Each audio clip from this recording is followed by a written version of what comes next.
એક હિરણ્યકશિપુ નામે અસુર રાજા હતો. એણે બ્રહ્મા પાસેથી વરદાન મેળવ્યું હતું કે પોતે મનુષ્ય કે પશુથી, અસ્ત્ર કે શસ્ત્રથી, દિવસે કે રાત્રે, ઘરમાં કે બહાર, કે આકાશ કે પૃથ્વી પર ન મરે. આમ વરદાન મેળવી તે પોતાને ભગવાન માનવા લાગ્યો અને સૌને પોતાની જ પૂજા કરવાનો આદેશ આપવા લાગ્યો. હિરણ્યકશિપુને પ્રહલાદ નામે પુત્ર થયો. બાળપણથી જ તે વિષ્ણુ ભગવાનની ભક્તિ કરે. પિતા સમજાવે કે મારી ભક્તિ કર. પ્રહલાદ જવાબ આપતો, ના, વિષ્ણુ ભગવાન જ સર્વશક્તિમાન ઈશ્વર છે. હિરણ્યકશિપુથી આ સહન ન થયું. તેણે પ્રહલાદને વિષ્ણુ ભગવાનની ભક્તિ ન કરવા ઘણો સમજાવ્યો, પણ તેમાં ફાવ્યો જ નહીં. એટલે ગુસ્સે થઈને સૈનિકોને હુકમ કર્યો, ખતમ કરી નાખો પ્રહલાદને. સૈનિકોએ પ્રહલાદને મારી નાખવા કેટલાય પ્રયત્નો કર્યા. ભાલા માર્યા, પર્વત પરથી નીચે ફેંક્યો, ઝેરી નાગ કરડાવ્યા, ઝેર પીવડાવ્યું, હોલિકા સાથે અગ્નિમાં બેસાડ્યો. છતાં ભગવાનની કૃપાથી પ્રહલાદને જરાય આંચ ન આવી.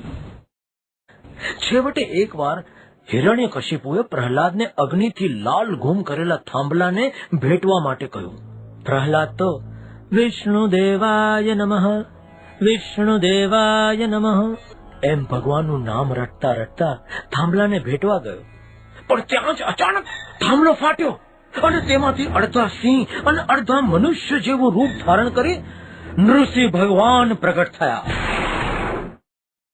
નૃસિંહ ભગવાને બરાબર સંધ્યા કાળે, એટલે ન દિવસે કે ન રાતે, મહેલના ઉંબરા ઉપર, એટલે ન ઘરમાં કે ન બહાર, હિરણ્યકશિપુને પોતાના ખોળામાં, એટલે ન પૃથ્વી પર કે ન આકાશમાં પકડ્યો અને પોતાના નખથી, એટલે ન અસ્ત્ર કે ન શસ્ત્રથી એને મારી નાખ્યો.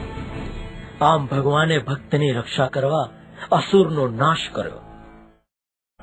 પ્રહલાદને મારી નાખવાના ઘણા પ્રયાસો થયા, છતાં તેણે ભગવાનનું નામ મૂક્યું નહીં.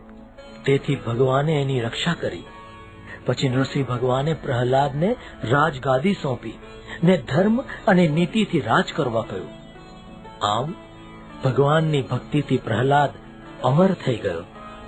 જોયું બાળ મિત્રો, ભક્તિમાં કેટલી છે શક્તિ.